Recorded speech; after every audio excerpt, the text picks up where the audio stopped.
should say Sifu, right? That's the right word for it, right? Now, I know a lot of people out there are learning Mandarin. Well, China being 1.2 billion people, every single one of them speaks Mandarin. And they're sprouted all over the world as well. And Chinese being, I would think, the second language behind English is currently being widely used. And here you are, we have an instructor coming in, renowned for his unique teaching methods, which enables everyone to pick up Mandarin fast, apparently according to you, a day, right? Yes. Okay, we'll come to that.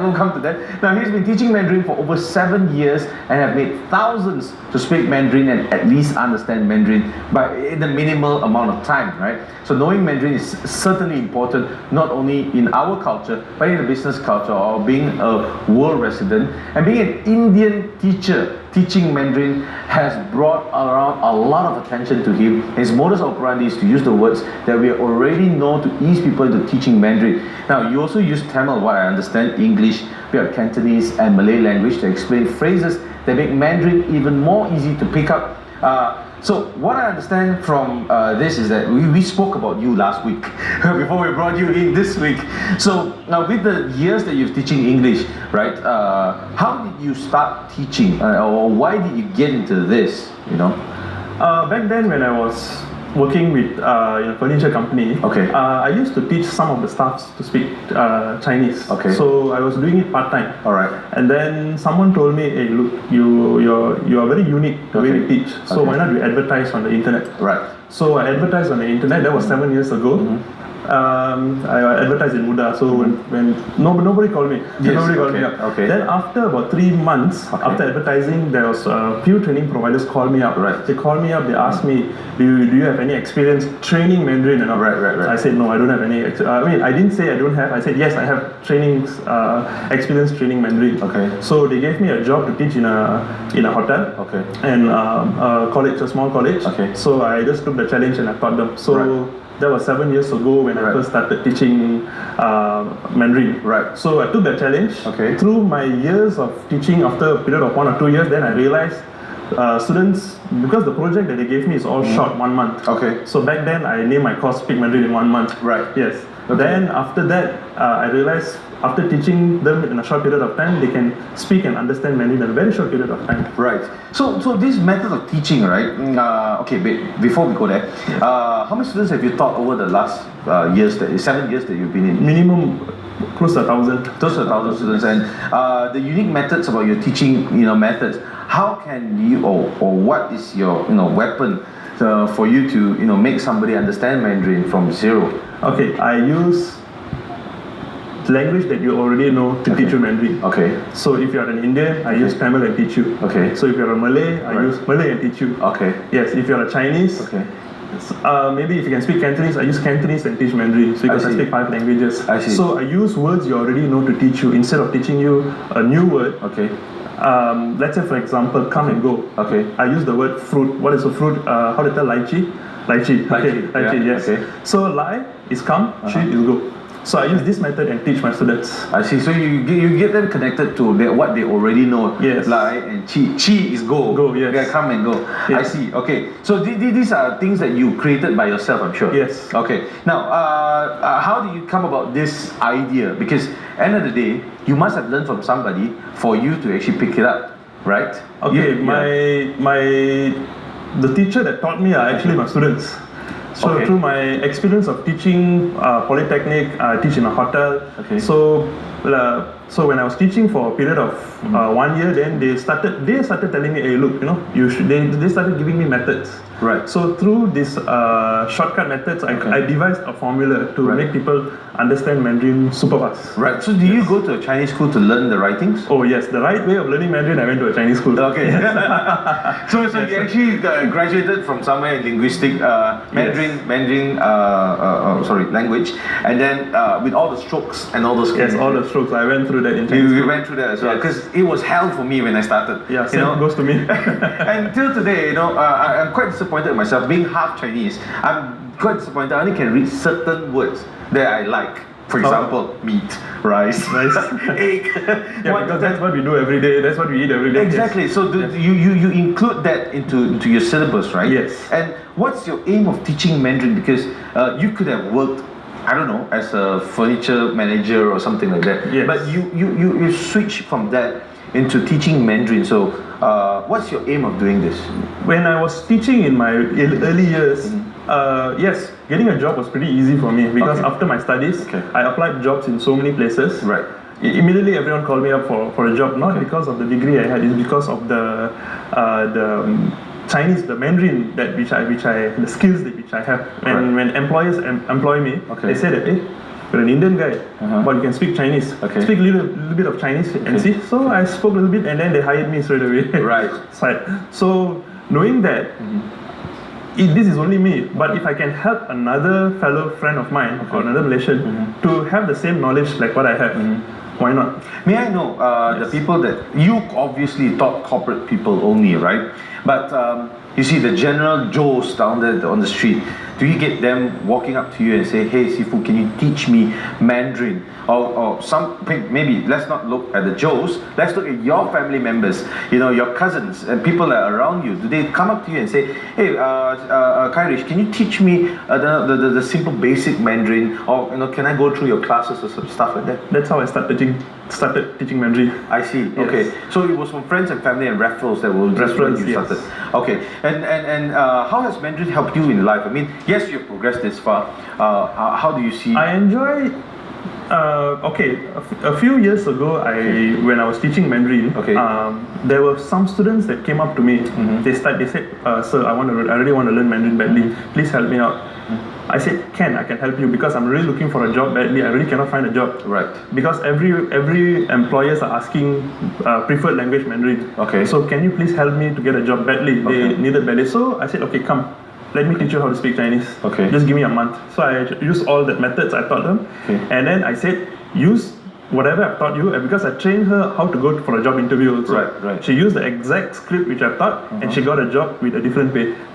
So noticing this is just one student. There are a lot of students that went through what I teach, and then their life has transformed because of what I teach. Okay. So that is really, it really touched my heart. So I want to continue to do this. Right. So you are basically being motivated by your students' success. Yes, because my mom is a teacher also. I see. So you're coming down from a generation of teachers. Yeah, my grandfather is also a teacher. Right. So there you see. So you're a passionate teacher, and I realize in front of me now, I have a book that's written by you as well, right? Sifu Kairesh over here. Tell me about this book. This Kairesh. book, I've compiled phrases which Okay. use on a daily basis. That means what you learn in school, Okay. it's not exactly what you apply outside. Okay. So I've compiled what I actually speak outside, what Chinese people commonly speak outside, which I've compiled all into this book. And this is what I'm doing. And then I'm planning to teach this whole book for free on YouTube also. So you buy this book, you can, and I'll be guiding you through this book page by page. So, Right. yeah. Okay, so the request from the producers are this. Okay, so let's say if I'm a full-on Malay guy and I have no idea whatsoever about Mandarin, how would you teach me in the Malay language? I mean, just give me simple words, And we're going to do this scenario for a lot. Okay. Okay. So because like now, let's say I come out and I don't know English that well, but I'm looking to learn Mandarin. What's the basic things that you will teach me if I'm Malay? I will use Malay words. Okay. Malay words. Example? Let's say, for example, keep quiet. Okay. How to tell keep quiet in Mandarin? Ting ting. Okay, it's very easy. Yes. What is dog, dog, in Malay? Anjing. It's called keep quiet in Mandarin. Right. Yes. So that's how. Oh. Yes. I see. So you're trying to tie the words together. I always use words you already know to teach you. So that memorizing is, you don't need to memorize because you know the words already. I understand. So, but it's a different meaning. You know what I'm saying? Yes, but keep quiet. But but you remember anting. Anting, yes. Anting is called keep quiet in Mandarin. Correct. Yes. I see. Okay. So and how do you do it in Tamil then? I mean, like I have no clue. Okay. Tamil is interesting. Okay. Yeah, that's right. I use this word called can, for example. How does that can in Mandarin? 可以. 可以, right? Yeah. But it sounds like hands in Tamil. 可以. Yeah. Yes. I see. Yes. So do you like visualize these things for these guys? Yes. This is where my years of teachings, I came out with simple methods which we can enable anybody to learn Mandarin fast. And okay, what you're teaching is basically a single word. Yes. Construction of sentence is a bit different. Yes. Because in Mandarin, it's passive. It's Yes. not active, Yes. correct? Yes. How do you overcome I that? have this simple technique called the STV technique, this one which I created years ago when I first started teaching. Right.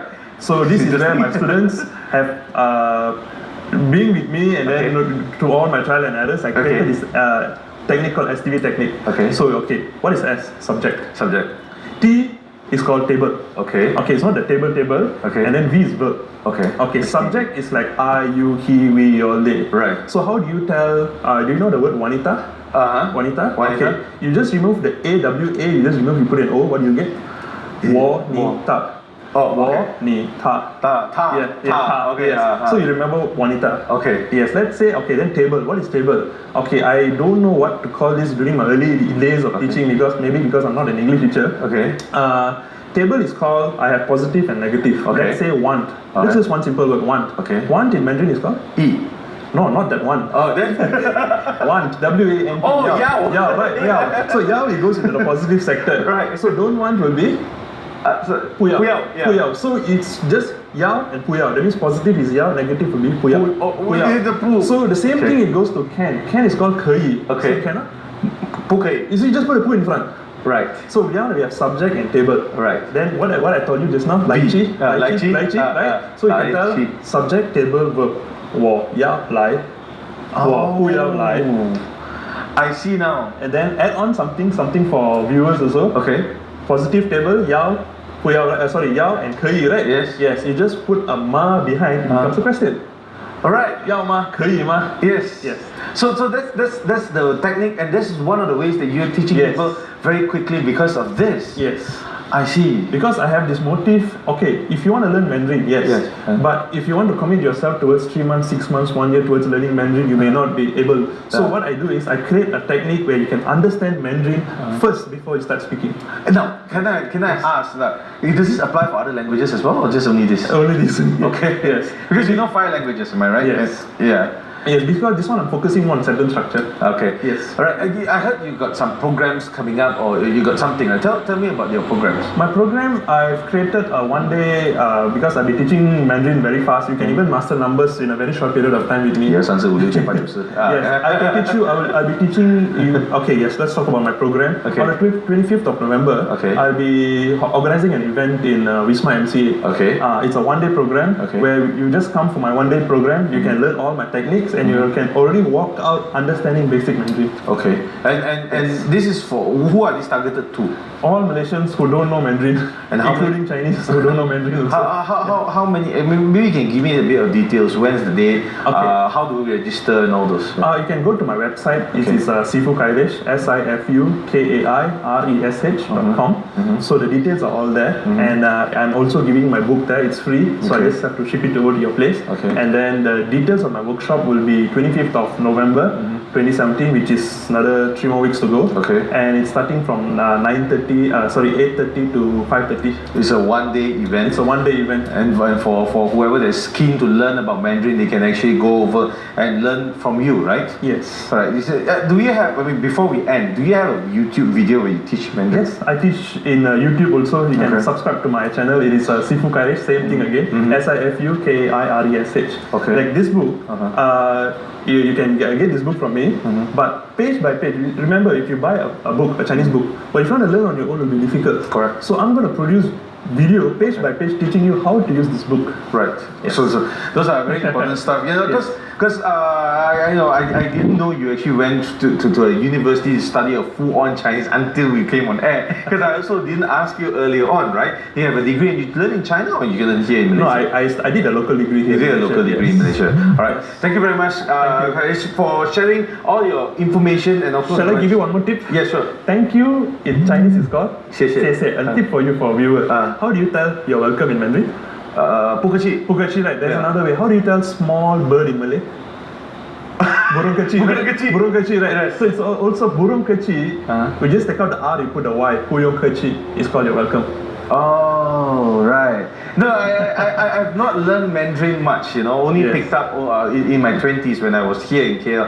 So, very much, thank you very much for Thank you so sharing. much. Of course, 25th, you can also, you can go to Wisma MCA and register for the program, and of Yes. course, learn Mandarin in a day. Thank you very much for watching Thursday's edition of Bernama Today. Stay tuned, we've got the news updates right here on Bernama News Channel.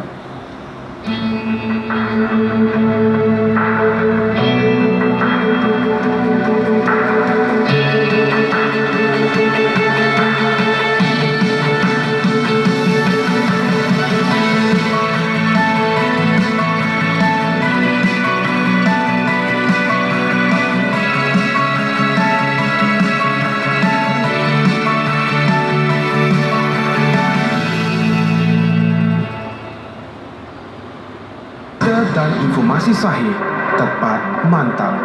Pertama di lokasi